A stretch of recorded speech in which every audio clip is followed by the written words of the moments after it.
I hope आप सभी लोग ठीक होंगे। आज का हमारा टॉपिक है क्लास 10th का एपी का what is nth term. Last video में हम लोगों ने कॉमन डिफरेंस और व्हाट इज एपी ये दो टॉपिक हमने कवर करे थे। आज का हमारा टॉपिक होगा इसमें व्हाट इज nth टर्म। तो पहले हम ये समझते हैं, अगर हमारे पास कोई एपी गिवन है, सपोज दैट कोई भी एपी गिवन है और आपके पास नंबर दिए हैं 1 2 3 4 लाइक दैट।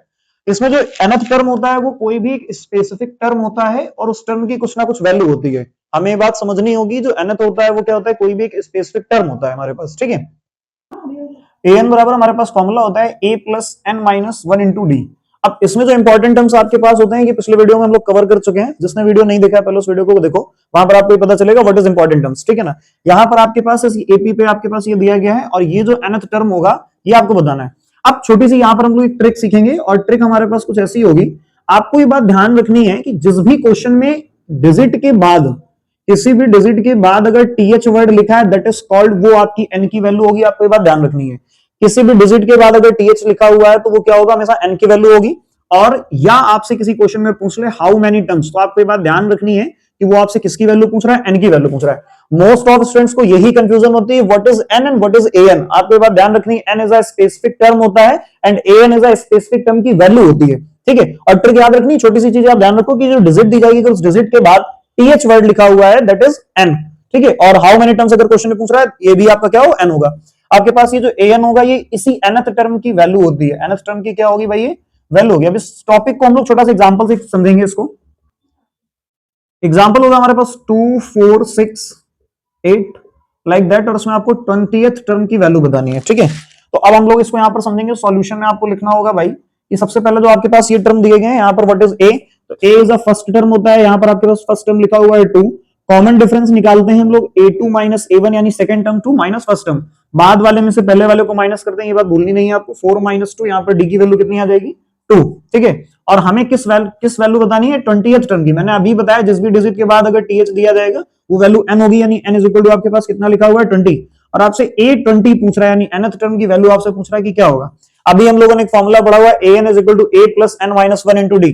मोस्ट ऑफ बच्चे जो यहाँ पर गलती करते हैं वो बॉड मास का रूल बोलते हैं और यहाँ पर क्वेश्चन गलत करते हैं, ठीक है। आपको भी ऐसा नहीं करना है। सॉल्यूशन करेंगे अगर यहाँ पर फॉर्मूला हो जाता है हमारे पास an is equal to a, यानी हमारे पास कितना दिया हुआ है 2 plus N minus one, n आपके पास 20 दिया गया, माइनस वन इंटू डी कितना दिया गया 2, ठीक है। ये हो जाएगा 2 प्लस ब्रैकेट पहले सॉल्व होगा 19 इंटू 2 आ जाएगा। ये आपके पास 2 प्लस 19 टू कितना हो जाएगा 38, 38 प्लस 2 कितना हो गया 40, यानी आपके पास a 20th टर्म की जो वैल्यू निकल के आएगी वो कितनी निकलेगी 40। आई होप समझ में आ गया होगा, ठीक है। तो नेक्स्ट हम लोग इसमें आप समझेंगे व्हाट इज एसएन, ओके। ये अगर समझ में आ गया हो तो कमेंट में आप ओके लिखें। अगर कोई डाउट है तो आप पूछ सकते हैं, ठीक है। लाइक करना ना भूलें ताकि मुझे भी पता चले आपको समझ में आ रही है ये चीज, ठीक है। आगे बढ़ते हैं, व्हाट इज एसएन, ठीक है। हमारे पास दिया हुआ है व्हाट इज एसएन। अब किसी भी एपी में हम लोग इस चीज को समझते हैं कि एसएन क्या होगा। तो देखो बात समझेंगे, पहला हम लोगों ने एपी पढ़ा, सीरीज पढ़ा है। अब उस सीरीज में हम लोगों ने एक स्पेसिफिक टर्म की वैल्यू पढ़ ली।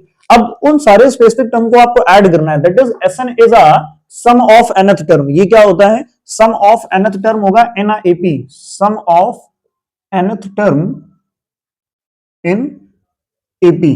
हमारे पास ये होता है, इसका फॉर्मूला हम लोग समझेंगे। S N is equal to formula होता है आपके पास n बाई 2 ब्रैकेट में 2a plus n minus one into D, ये फॉर्मूला होता है आपके पास। And second one is SN is equal to आपके पास सेकंड फॉर्मूला हो जाता है SN is equal to n by 2 bracket में a plus l, where l is a last term. ये आपके पास क्या होता है, लास्ट टर्म होता है। इसी को कई जगह पे आपको l या an लिखा हुआ मिलेगा और इसका फॉर्मूला आपके पास वही जो अपने पीछे पड़ा है a plus N minus one into D, ये फॉर्मूला होता है, ठीक है। आप इस फॉर्मूले को अगर यहाँ पर आप ओपन करके रखोगे तो अगेन आपको ये मिल जाएगा, ठीक है। तो आई थिंक हम लोगों ने इस चीज को समझ लिया। अब इसका एक एग्जांपल समझ लेते हैं, छोटा सा एग्जांपल है हमारे पास। Find the sum of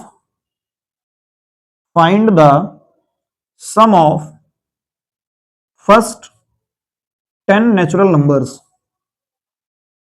find the sum of first 10 natural numbers, ठीक है ना। आप सभी को पता है कि हमारे पास जो नेचुरल नंबर होते हैं वो आपके कहां से शुरू होते हैं भैया, 1 से शुरू होते हैं। 1 2 3 डैश डैश डैश कहां तक जाएगा, ये 10 तक जाएगा, ठीक है ना।